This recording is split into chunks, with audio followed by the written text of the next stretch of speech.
یه کوره یا بخاری صنعتی بزرگ رو تصور کن. از بیرون خیلی آروم و بی صدا به نظر میاد. یه غول آهنی که داره کار خودش رو میکنه. دقیقاً. اما توی دل این دستگاه یه سری نگهبان خاموش و همیشه بیدار وجود دارن که هر لحظه جلوی یه فاجعه احتمالی رو میگیرن. نگهبان‌های پنهان. آره، دقیقاً. امروز میخوایم با هم به قلب این سیستم ها بریم و چند تا از این نگهبان های پنهان رو بشناسیم. چیزایی که شاید هیچ وقت به چشمتون نیاد، اما ندونستنشون میتونه خیلی گرون تموم بشه. خیلی. میخوایم بفهمیم چرا یه شعله میتونه ناگهان سرکش بشه و به عقب برگرده. چرا یه دریچه کوچیک روی بدنه بخاری حکم سوپاپ اطمینان یک بمب ساعتی رو داره و از همه جالبتر چطور یک سیم ساده ارت. آها، این قسمت ارث خیلی جالبه. آره، سیمی که همه فکر میکنن فقط برای جلوگیری از برق گرفتگیه، اینجا یه نقش حیاتی‌تر و کاملا متفاوتی بازی میکنه. نکته شگفت‌انگیز ماجرا اینجاست که خیلی از این خطرات بزرگ نتیجه اتفاقات خیلی ساده و پیش افتاده هستن. مثلا چی؟ مثلا تغییر ناگهانی آب و هوا یا حتی یه لایه رنگ. همین جزئیات کوچیک میتونن تفاوت بین کارکرد عادی و یک حادثه بزرگ رو رقم بزنن. انگار این نگهبانا خیلی حساسن و با کوچکترین بی‌توجهی پست خودشون رو ترک میکنن. دقیقاً. خب بیا با اولین و شاید ترسناکترین نگهبان شروع کنیم. نگهبانی که وظیفش اینه که نذاره شعله وحشی بشه. یه اتفاقی به اسم پس زدن شعله. اسمش هم ترسناکه. آره، وقتی این کلمه رو میشنوم تصویری که تو ذهنم میاد اینه که شعله به جای اینکه طبق معمول به جلو بره و گرما تولید کنه، ناگهان مسیرش رو عوض میکنه و با خشونت به سمت عقب، یعنی به داخل خود مشعل هجوم میبره. اصلا چرا باید همچین اتفاقی بیفته؟ توصیفت کاملا دقیقه. این یه اتفاق خیلی خطرناکه و دلیل اصلیش ببین یه عدم تعادل ساده تو فشار هواست. عدم تعادل فشار یعنی چی؟ ببین مشعل یه فن داره که هوا رو با فشار به داخل محفظه احتراق میدمه تا با گاز مخلوط بشه و بسوزه. از طرفی خود محفظه احتراق یا کوره هم یه فشاری داره. خب پس زدن شعله وقتی اتفاق میفته که فشار هوای خروجی از فن از فشار داخل محفظه کمتر باشه. اینجوری شعله انگار به داخل مکیده میشه. آها، پس یعنی یه جورایی انگار سیستم داره نفس کم میاره و به جای اینکه دود و شعله رو به بیرون فوت کنه، اونها رو به داخل هورت میکشه. این کم آوردن فشار فقط همین یه دلیلو داره؟ نه، یه دلیل شایع دیگه هم هست. گرفتگی دودکش. گرفتگی دودکش؟ آره، وقتی دودکش به هر دلیلی مثلا به خاطر لانه پرنده یا دوده زیاد کیپ میشه، گازهای داغ نمیتونن خارج بشن. در نتیجه فشار داخل محفظه احتراق به شدت بالا میره و باز همون اتفاق میفته و شعله رو به عقب پس میزنه. و نتیجهش چیه؟ فقط باعث میشه دستگاه خاموش بشه و یه ارور بده یا اوضاع از این خرابتره؟ نه، کاش فقط همین بود. نتیجهش میتونه فاجعه بار باشه. جدی؟ آره، وقتی شعله به داخل مشعل برمیگرده مستقیم میخوره به آسیب پذیرترین بخشای سیستم، سیمکشی‌ها، قطعات الکترونیکی، واشرها. یعنی جایی که اصلا نباید داغ بشن. دقیقاً این سیم‌ها و قطعات برای تحمل گرمای مستقیم شعله طراحی نشدن. در عرض چند ثانیه ذوب میشن و این یعنی خطر اتصال کوتاه و آتش سوزی خیلی جدی. در واقع خود منبع گرما تبدیل میشه به منبع آتش سوزی. چقدر وحشتناک! یعنی یه مشکل ساده تو جریان هوا میتونه کل سیستم رو به آتیش بکشه. یه نکته خیلی جالب دیگه هم بود که حسابی غافلگیرم کرد. اینکه این مشکل خیلی وقتها به آب و هوا ربط داره. یعنی چی؟ مگه مشعل هواشناسی میکنه؟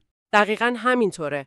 این یه نکته فوق‌العاده مهمه که خیلی از تکنیسیان‌های کم تجربه ازش غافل میشن.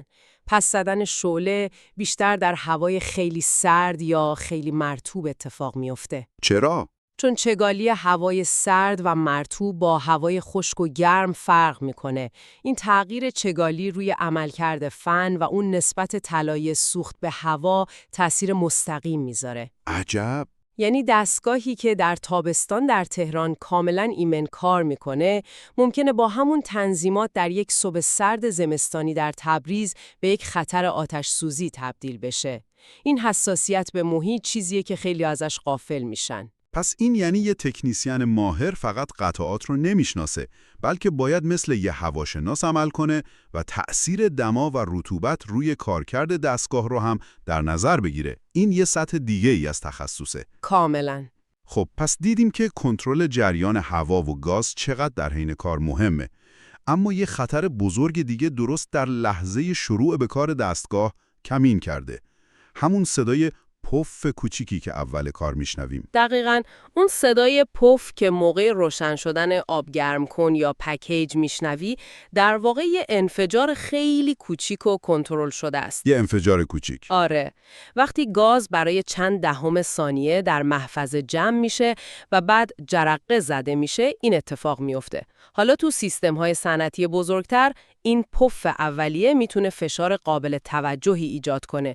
برای همین نگهبان بعدی ما طراحی شده تا دقیقاً کارش تخلیه همین فشار ناگهانی باشه.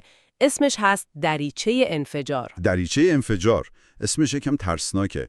یعنی یه دریچه برای اینکه چیزی منفجر بشه. برعکس، یه دریچه برای اینکه چیزی منفجر نشه. معمولاً یه درپوش یا صفحه ساده روی بدنه دستگاهه که با یه فنر ضعیف یا فقط با وزن خودش در جاش نگه داشته شده. آها. طوری طراحی شده که با یه فشار کوچیک از داخل مثل یه در باز بشه و اون موج فشار اولیه رو به بیرون هدایت کنه و بعد دوباره بسته بشه. یه سوپاپ اطمینان خیلی ساده و مکانیکی. خب این که خیلی هوشمندانه و ساده است. اما فاجعه از جایی شروع میشه که کسی از روی ندونستن یا بی‌توجهی این نگهبان رو خلسلاح کنه. دقیقاً. مثلا فکر کنه این یه سوراخ اضافیه و روش رو با یه تیکه ورق بپوشونه، یا حتی خیلی ساده موقع رنگامیزی دستگاه روی این دریچه و لولاش رو هم چند لایه رنگ بزنه و باعث بشه گیر کنه و دیگه راحت باز نشه. و اینجاست که اون بخاری یا کوره عملاً به یک بمب ساعتی تبدیل میشه.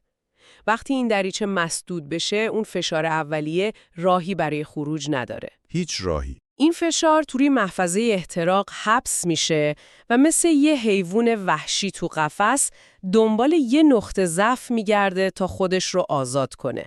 این فشار میتونه درزای دیگر رو باز کنه، باعث نشت گاز بشه یا حتی در موارد شدید باعث ترکیدن خود محفظه بشه؟ دقیقاً. اون پف کوچیک اولیه قدرتی پیدا میکنه که میتونه کل دستگاه رو متلاشی کنه. پس یه اقدام به ظاهر بی اهمیت مثل رنگ زدن یه قطعه کوچیک میتونه یه سیستم ایمنی حیاتی رو از کار بندازه و یه خطر مرگبار ایجاد کنه. انگار این نگهبان رو با رنگ کور کرده باشیم. توصیف خوبیه. خیلی خوب. تا اینجا با دو نگهبان فیزیکی آشنا شدیم. یکی که جلوی سرکشی شعله رو میگیره و یکی که فشار انفجار اولیه رو کنترل میکنه.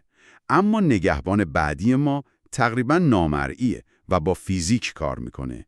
یک جریان الکتریکی ضعیف که از دل خود شعله عبور میکنه. دقیقاً. بیا بریم سراغ یکی از هوشمندانه ترین و شاید غافلگیر کننده ترین بخشای ایمنی مشعل که به همون سیم ساده ارت گره خورده. خب باز بشه ولی شعله‌ای در کار نباشه فاجعه میشه. درسته. گاز توی محیط پخش میشه. آره. و منتظر یه جرقه کوچیک میمونه تا همه چیز رو منفجر کنه. خب چطور سیستم میفهمه که شعله روشنه؟ با گرما؟ مثلا یه سنسور دما داره که داغ شدن رو تشخیص میده؟ این حدس منطقیه. ولی نه. راه حل خیلی هوشمندانه تر از این حرفاست. سیستم از یه پدیده فیزیکی به اسم یونیزاسیون شعله استفاده میکنه. یونیزاسیون شعله؟ آره. خود شعله گازای اطرافش رو یونیزه میکنه. یعنی الکترون‌ها رو از اتم‌ها جدا میکنه و این باعث میشه شعله بتونه جریان الکتریسیته رو از خودش عبور بده. به زبان ساده، خود آتیش تبدیل به یک رسانای ضعیف الکتریسیته میشه. صبر کن ببینم. یعنی خود شعله که منبع گرماست همزمان تبدیل به یک سویچ الکتریکی هم میشه؟ دقیقاً. این فوق‌العاده است. یعنی سیستم از خود آتش به عنوان سنسور وجود آتش استفاده میکنه. بی‌نظیره نه؟ یه قطعی به اسم میله یونیزاسیون یا فلیم راد داریم که یه میله فلزی ساده است و نوکش داخل شعله قرار میگیره. خب برد الکترونیکی مشعل یه ولتاژ ضعیف به این میله میفرسته. وقتی شعله روشنه، این جریان الکتریکی از میله از داخل شعله به بدنه فلزی مشعل میپره و یه مدار الکتریکی رو کامل میکنه. عجب. این جریان خیلی خیلی ضعیفه، در حد چند میکروآمپر، ولی برای برد الکترونیکی کافیه تا بفهم شعله برقراره و اجازه بده شیر گاز باز بمونه. اگه به هر دلیلی شعله خاموش بشه، این مدار قطع میشه و برد فوراً جریان گاز رو میبنده. خیلی خوب، این بخشش رو فهمیدم. فوق‌العاده هوشمندانه است.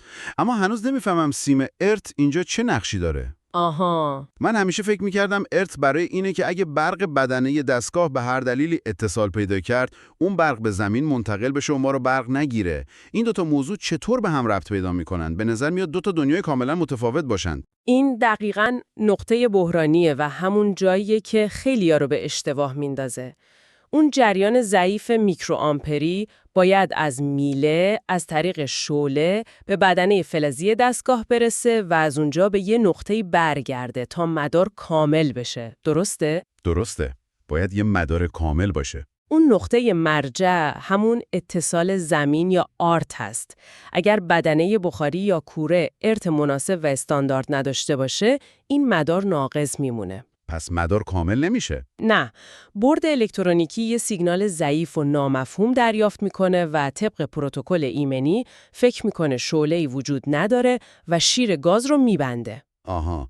پس این دلیل یکی از اون مشکلات خیلی رایج و اعصاب‌خوارات کنه. کدوم مشکل؟ خیلی وقتا میبینیم یه بخاری، به خصوص اونایی که برای جابجایی راحت‌تر چرخ یا پایه لاستیکی دارن، روشن میشه، شعله تشکیل میشه، ولی 2-3 ثانیه بعد بلافاصله خاموش میشه و هی این چرخه تکرار میشه. دقیقاً مشکل همینه. این دقیقاً داستان اون تعمیرکاریه که 3 روز تمام روی یک هیتر کار میکنه، همه قطعات از برد الکترونیکی تا سیم گاز و جرقه زن رو عوض میکنه. کلی هم هزینه میتراشه.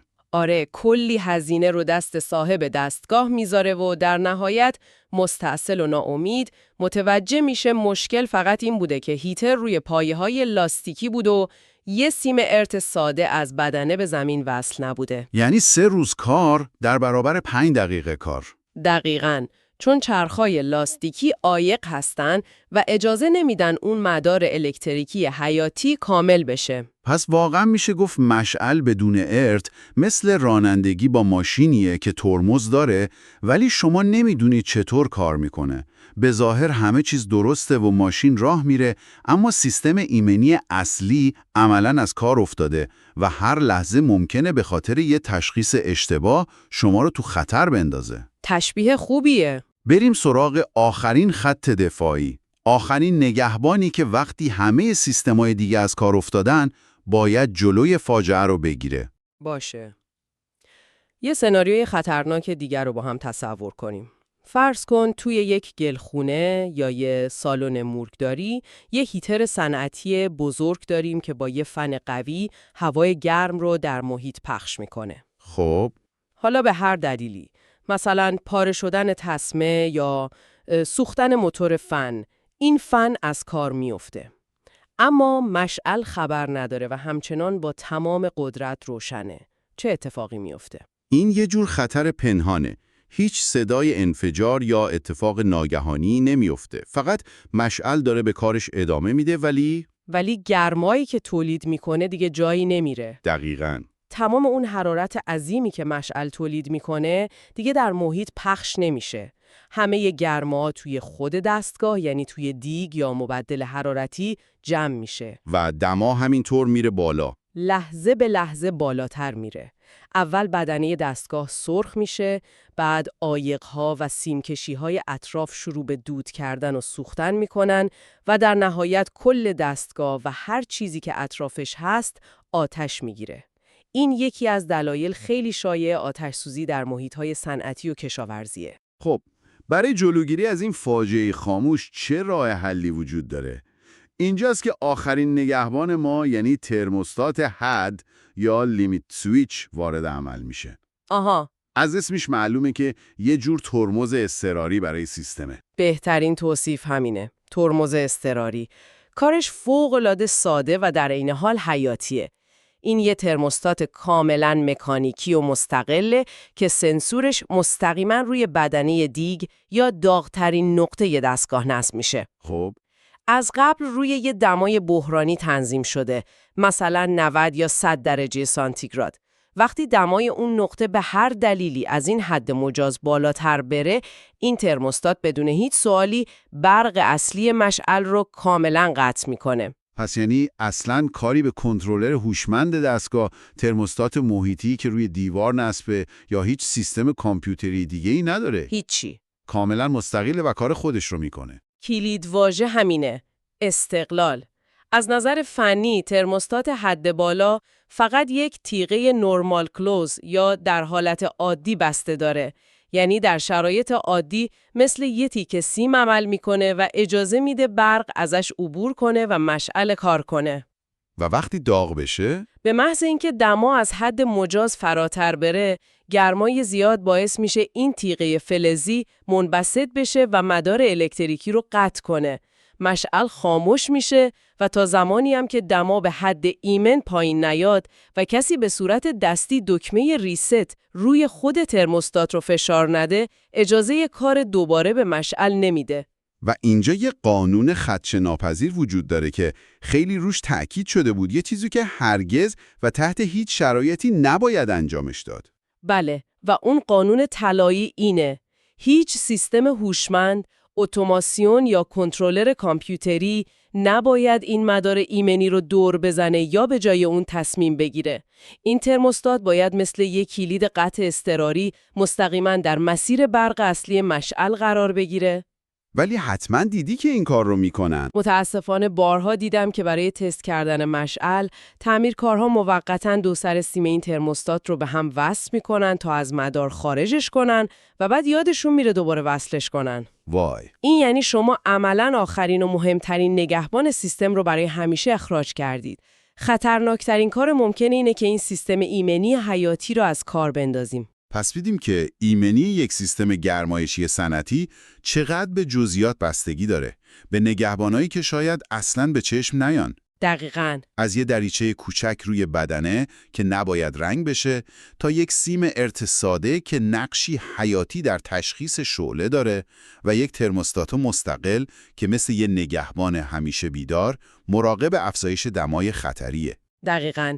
این مکانیزما به ما یادآوری میکنن که در سیستم‌های صنعتی ایمنی یک زنجیره است. هر کدوم از این قطعاتی که بررسی کردیم یه حلقه از این زنجیره هستن. و اگه یه حلقه ضعیف باشه یا نادیده گرفتن هر کدوم از این حلقه ها کل سیستم رو آسیب پذیر و خطرناک میکنه. دانش فنی فقط ساختن و راه‌اندازی دستگاه نیست، بلکه درک همین جزئیات ظریف و احترام گذاشتن به پروتکل‌های ایمنیه. و یه سوال نهایی برای تو که داری به این گفتگو گوش میدی. حالا که با این نگهبانای پنهان در یک مشعل صنعتی آشنا شدی، یکم به این فکر کن که در وسایل روزمره خودت، از خودرویی که هر روز سوار میشی گرفته تا لوازم خانگی آشپزخونه، چه مکانیزمای ایمنی پنهانی وجود داره که شاید هیچ وقت بهشون فکر نکردی، اما زندگی و امنیت تو هر لحظه بهشون وابسته است.